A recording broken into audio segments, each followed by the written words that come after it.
All right, we're up here in Cumberland Gap State Park at Tri-State Peak. We're literally standing in 3 states at the same time where the points of Virginia, Tennessee, and Kentucky all come together.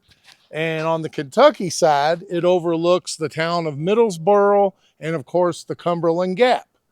So, in 1795, my ancestors from Craven County, North Carolina, on the coast in the town of New Bern, they came on a trek to Kentucky, a party of 50 ancestors, 3 of my 5th great grandfathers, William Beasley, Daniel Doherty, and Moses Taylor, all brought their families in ox carts all the way across the mountains and to the Cumberland Gap.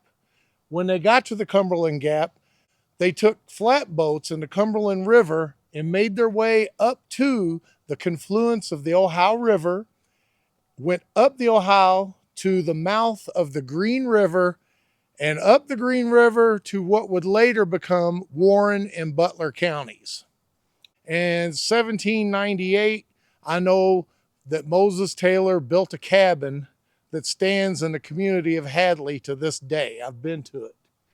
But as you see, this big, huge valley, which is the Gap, was also the scene of numerous Civil War battles and skirmishes, and the town of Middlesboro in Cumberland Gap changed hands from the Union and Confederate armies dozens of times.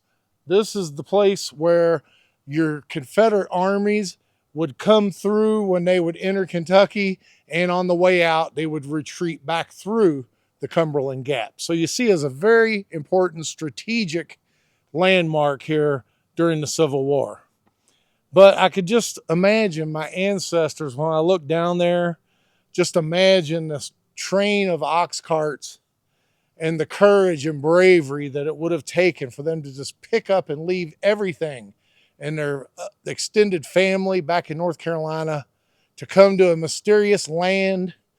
They actually came here because of land grants that they were awarded for their service during the American Revolution. They were each given a 200-acre parcel by the government. And of course, the state of Kentucky, which was established in 1792, just 3 years after Kentucky became a state, that's when all these land grants were given out.